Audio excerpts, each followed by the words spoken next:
नमस्कार दोस्तों, stock market studies में फिर से एक बार आपको बहुत-बहुत दिल से स्वागत करता हूँ।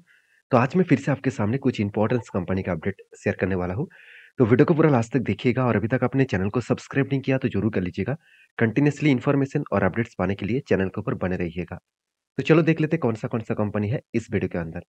फर्स्ट जो कंपनी है जिसके बारे में चर्चा करूँ उसका नाम है लक्ष्मी ऑर्गेनिक इंडस्ट्रीज लिमिटेड। देखिए लक्ष्मी ऑर्गेनिक इंडस्ट्रीज लिमिटेड इस कंपनी के बारे में एक बात आपको हमेशा याद रखना होगा कि लक्ष्मी ऑर्गेनिक इंडस्ट्रीज लिमिटेड कोई छोटा-मोटा कंपनी नहीं है। हाँ, मान लेता हूँ कंपनी अभी तक इसका परफॉर्मेंस परफॉर्मेंस वाइज़ एक स्मॉल कैप टाइप कंपनी है, मगर कंपनी में एक दम है आगे बढ़ने का क्योंकि इस कंपनी एक केमिकल सेक्टर से बिलॉन्ग करते हैं और केमिकल सेक्टर का आज सिचुएशन थोड़ा-सा खराब है। मतलब मार्केट में सेल्स कम हो चुके हैं जिसके चलते कंपनी के डिमांड भी कम हुआ। एक्चुअली डिमांड कम हुआ जिसके चलते सेल्स कम हुआ है। तो उस बेसिस में कंपनी का जो परफॉर्मेंस है थोड़ा-सा वीक होता देखने को मिले। अभी देखिए कंपनी का जो पी रेशियो है, उस पी रेशियो के हिसाब से बात करूँ, कंपनी के इंडस्ट्रीज़ पी रेशियो के हिसाब से खुद के पी रेशियो के बारे में बात करूँ, तो कंपनी का वैल्यूएशन ओवर वैल्यूड है। और अभी इस कंपनी के मैं पी रेशियो में अगर 5 साल के हिसाब से एवरेज के हिसाब से दिखा दूँ, तो देखिए कंपनी का मीडियम पी रेशियो कितना दिख रहा है? 47 और कंपनी का करंट पी रेशियो कितना चल रहा है? करीबन 72। तो इसका मतलब कंपनी खुद के पी रेशियो के हिसाब से भी ओवर ओवर ब्रॉड ज़ोन में है और इंडस्ट्रीज़ पी रेशियो के हिसाब से भी ओवर ब्रॉड ज़ोन में है। तो कभी न कभी तो करेक्शन होगा ही। तो जिस बेसिस में कंपनी के ऊपर धीरे-धीरे करके एक प्रेशराइज़ देखने को मिला। तो बाकी देखिए कंपनी के जो क्वार्टरली रिज़ल्ट है, वहाँ पे कंपनी का सेल्स एक रेंज के हिसाब से है। उतना ज़्यादा खराब सेल्स भी नहीं हुआ कि हाँ, सेल्स तो कम हुआ, मगर उतना ज़्यादा खराब नहीं है कि बाकी जो कंपनीज़ है जैसे फाइन ऑर्गेनिक के ऊपर, जैसे आप देखेंगे तो क्लीन साइंस के ऊपर, रोसरी बायोटेक के ऊपर, उसके ऊपर जो सेल्स का ग्रोथ है वो थोड़ा-सा नहीं बहुत ज़्यादा कम हुआ है। मगर यहाँ पे उतना ज़्यादा करेक्शन मूड देखने को नहीं मिलेगा। एक्सपेंस भी कंपनी कंट्रोल में रखे, उसके बाद नेट प्रॉफिट वो भी लगातार बढ़ता हुआ देखने को मिले। तो एक पॉजिटिवली मोमेंटम यहाँ पे देखने को मिले हैं और उसी बेसिस में कंपनी के जो नेट क्वार्टरली रिजल्ट के साथ-साथ कंपनी की जो प्रॉफिट एंड लॉस है, ईयर ऑफ ईयर बेसिस में, वहाँ पे भी देखेंगे तो कंपनी का प्रॉफिटेबिलिटी एक रेंज के हिसाब से मेंटेन हो रहा है। छोटा-मोटा करेक्शन है और उस बेसिस में कंपनी की जो बैलेंस शीट है, वहाँ पे आप देखेंगे तो कंपनी के जो बोरिंग्स है, पहले ज़्यादा कर्ज़ा लिया गया था, 406 करोड़ के आसपास। इस बार वो कर्ज़े को मिटाकर कम कर चुके हैं। एटलीस्ट देखा जाए तो कंपनी 50% से भी ज़्यादा कर्ज़े को कम किया और कंपनी का रिज़र्व भी लगातार बढ़ता हुआ देखने को मिले और कंपनी के खुद की बिज़नेस के ऊपर अच्छा खासा इन्वेस्टमेंट भी देखने को मिला है।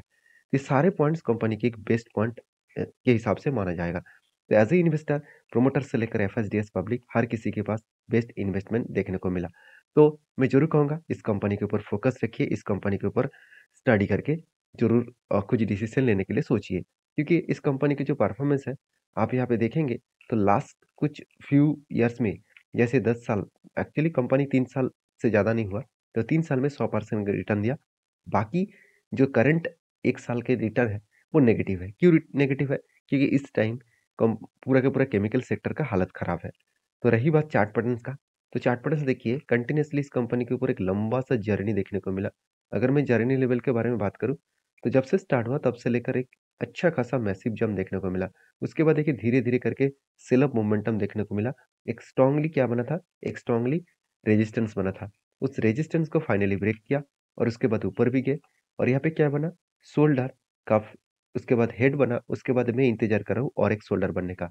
तो फाइनली अगर यहाँ पे एक शोल्डर क्रिएट करे, उसके बाद ब्रेकआउट करे, तो मैं एंटी ज़रूर एक लेने वाला हूँ क्योंकि यहाँ पे प्रीवियस एक स्विंग हाई है, उसके अंदर एंटी टारगेट बनने का चांसेस है।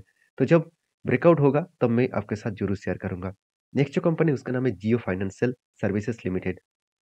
मुझे 2 दोस्तों ने कमेंट किया, "सर इसके ऊपर अगर कप विद 100% बने, तो किस तरीके से बन सकते हैं?"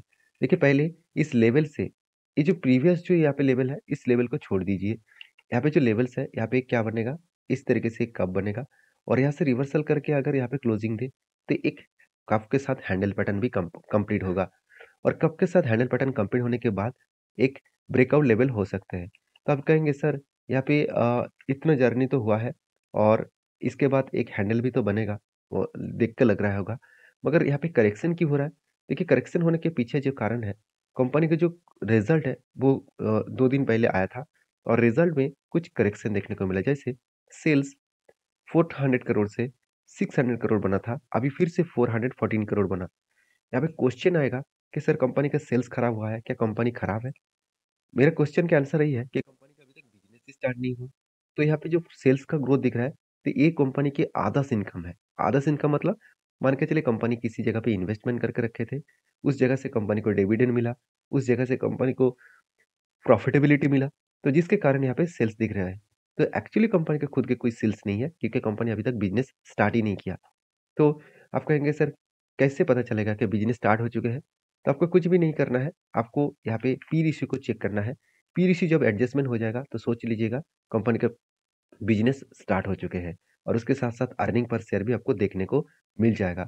आरओसी, आरओई भी आपको देखने को मिल जाएगा। तो ये सारे पॉइंट्स जब आप देखेंगे, तभी आपको पता चलेगा कि कंपनी का बिज़नेस स्टार्ट हो चुके हैं। तो रही बात इस कंपनी के क्वार्टरली रिज़ल्ट में, तो देखिए इसमें थोड़ा-सा करेक्शन तो देखने को मिला। 330 करोड़, 668 करोड़ और 294 करोड़। तो इसका मतलब जो प्रॉफिटेबिलिटी जो ग्रोथ है, वो अभी कम हुआ है, जिसके चलते हुए थोड़ा-सा सेंटिमेंट वाइज़ एक करेक्शन देखने को मिला। ये जो करेक्शन हो रहा है वो इसी के कारण, क्योंकि आप देखेंगे तो जिस दिन रिजल्ट आया था, उस दिन कंपनी का अच्छा खासा बूम देखने को मिला। उसके बाद नेक्स्ट 2 डेज़ में एक प्रॉफिट बुकिंग हुआ। देखिए बुकिंग होने के 2 कारण हैं। पहली बात, यहाँ पे मैंने एंट्री लिया था और मैंने आपको ये बताया था कि जितने बड़े-बड़े प्लेयर हैं, इस जगह पे वो एंट्री ले चुके हैं। उसका टारगेट हमेशा रहेगा प्रीवियस स्विंग हाई के आसपास। तो स्विंग हाई कहाँ पे था? 260 के आसपास। तो वो जब भी उस लेवल को टच किया, तो लोग तो प्रॉफिट बुकिंग करेंगे ही। तो इसलिए यहाँ पे प्रॉफिट बुकिंग हुआ। तो आपको यहाँ पे चिंता करने का ज़रूरत नहीं, कंपनी अच्छा खासा धीरे-धीरे करके ग्रोथ करने का चांसेस रखेंगे। तो आपकी क्या राय है इस कंपनी के ऊपर ज़रूर कमेंट करना। नेक्स्ट जो कंपनी है उसका नाम है सीडीएसएल। देखिए सीडीएसएल के ऊपर 4 चाँद लगने वाले हैं क्योंकि सेबी ने एक बहुत बड़ा अनाउंसमेंट भी जल्द से जल्द करने वाला है। क्योंकि सीडीएसएल का फ़ायदा कहाँ से होता था? मान के चलिए आज आपने किसी शेयर को बाय किया और कल जाके सेल कर दिए, तो यहाँ पे वो एज़ ए डिलीवरी के हिसाब से देखा जाता था और वो डिलीवरी का परसेंटेज डायरेक्टली आपको सीडीएसएल नहीं तो एनएसडीएल को देना पड़ता था। देखिए वो आपका जो डिलीवरी है, आपका जो शेयर है, वो सीडीएसएल नहीं तो एनएसडीएल के पास चला जाते थे। अभी सेबी ने ये बता दिया कि अगर आप इंट्राडे कर रहे हैं और सुबह 12 बजे से पहले अगर आपने कोई ट्रेड ले लिया, मान के चलिए आपने 10 बजे में कोई ट्रेड लिया और वो ट्रेड को आप बेच रहे हैं 1 बजे, तो आपको भी वो शेयर सीडीएसएल के पास चला जाएगा और उसके लिए भी आपको जब माल बेचेंगे तो आपको चार्जेस देना पड़ेगा। तो ये जो लोग इंट्राडे कर रहे हैं, उसके लिए ऑब्वियसली एक बहुत बड़ा नेगेटिव पॉइंट्स है क्योंकि उसको और एक एक्स्ट्रा चार्जेस देना पड़ेगा क्योंकि इंट्राडे में इतना ज़्यादा चार्जेस है। चार्जेस ले लेकर आप कितना भी प्रॉफ़िट कर ले, आपका हाफ मतलब 50% पैसा तो चार्जेस में ही जा रहा है। इस तरीके से कुछ सिनेरियो देखने को मिला। तो कोई बात नहीं, हम लोग ज़्यादा से ज़्यादा डिलीवरी के ऊपर काम कर रहे हैं, तो इसके लिए हम लोगों को चिंता करने का ज़रूरत नहीं। अगर सही ढंग में हम लोग स्विंग ट्रेडिंग के हिसाब से काम करें, जहाँ पे 25 से 30%, 40-50% के आसपास रिटर्न मिले, तो उनमें से 1-2% का अगर मेरा चार्जेस भी कट जाए, तो कोई फ़र्क नहीं पड़ेगा। क्योंकि इंट्राडे में बहुत कम 1%, 0.5% के आसपास टारगेट लेना पड़ता है। 1% तो मैं ज़्यादा बोल दिया, तो बहुत कम प्रॉफ़िट मिलता है। तो जिसमें अगर चार्जेस उसके ऊपर टैक्स आपको देना पड़े, तो उसके लिए एक बहुत बड़ा प्रॉब्लम बन सकता है। तो सीडीएसएल कोई छोटा-मोटा कंपनी है और इस कंपनी के ऊपर मैं बहुत बुलिश हूँ, क्योंकि कंपनी लगातार खुद के सेल्स, खुद के एक्सपेंस और खुद के प्रॉफिटेबिलिटी सब कुछ हमेशा मेंटेन करते हैं। फर्स्ट टाइम कंपनी 100 करोड़ को क्रॉस ओवर किया और ये भी बताया जा रहा है कि कंपनी क्वार्टर जो 3 का रिज़ल्ट आने वाला है, वो भी आपको अच्छा खासा देखने को मिल सकता है। अब ये बात मैं नहीं बता रहा हूँ, आप खुद ही देख लीजिए। जो टीटीएम है, टीटीएम मतलब टिल टू मंथ, मतलब इस साल में जो करंट ईयर चल रहा है, अभी तक ईयर खत्म नहीं हुआ, उस दिन तक इसको जो टोटल सेल्स हुआ और टोटल जो प्रॉफिट हुआ, वहाँ पे आप देखेंगे तो प्रॉफिटेबिलिटी पिछले सालों की तुलना से ज़्यादा देखने को मिला है। तो एक आशा किया जा रहा है कि क्वार्टर 3 का रिज़ल्ट भी अच्छा खासा देखने को मिलेगा। अभी क्वेश्चन ये है कि क्वार्टर 3 का रिज़ल्ट आएगा कब? आप देखेंगे यहाँ पे चार्ट पैटर्न में यहाँ पे आपको देखने को मिलेगा, रिज़ल्ट आएगा 5th ऑफ फ़रवरी मतलब 5 तारीख को आपको रिज़ल्ट देखने को मिलेगा और वो भी फ़रवरी मंथ में। देखिए, उससे पहले एक मुझे एंटी मिला था, जो मैंने आपके साथ भी शेयर किया था और टेलीग्राम में भी अपडेट दिया था। तो इसलिए बार-बार बोलता हूँ, टेलीग्राम को जॉइन करिए, जहाँ पे आपको लर्निंग पर्पज़ में सारी चीज़ देखने को, सीखने को मिलेगा। मेरी तरफ से कोई भी वीडियो रिकमेंडेशन नहीं होता है, हमेशा मैं एजुकेशन पर्पज़ में वीडियो बनाता हूँ। मेरा खुद का ट्रेड आपके साथ शेयर करता हूँ। अगर आपको किसी कंपनीज़ के ऊपर काम करना है, तो आपके खुद के ओपिनियन, खुद के रिसर्च और खुद के एडवाइज़री के साथ बातचीत करके काम करना पड़ेगा। मेरी तरफ से आपको कोई भी रिकमेंडेशन नहीं मिलेगा। तो चाहे आप काम करें ना करें, वो आपके ऊपर डिपेंड करेगा। तो देखिए यहाँ पे शोल्डर कम हेड कम शोल्डर बना था। फाइनली यहाँ पे क्या हुआ, ब्रेकआउट हुआ और ब्रेकआउट कंफर्मेशन होने के बाद धीरे-धीरे करके वो टारगेट को अचीव किए। तो कहने का मतलब है, अगर आपको भरोसा है, स्ट्रैटेजीज़ के ऊपर, तो आपको ज़रूर प्रॉफ़िट मिलेगा। तो बाकी आपकी क्या राय है, ज़रूर मुझे कमेंट्स करके बताना। नेक्स्ट जो कंपनी उसका नाम है सिनक्लियर्स होटल्स लिमिटेड। तो जो एक मतलब होटल्स बिज़नेस के ऊपर काम करते हैं, तो इस कंपनी के ऊपर एक अपडेट है, वो अपडेट मैं आपके साथ शेयर करूँगा, वो है कंपनी का बोनस का। तो कंपनी हर एक के बदले 1 शेयर कंपनी बोनस देने वाला है और वो भी कब देने वाला है 29th ऑफ जनवरी।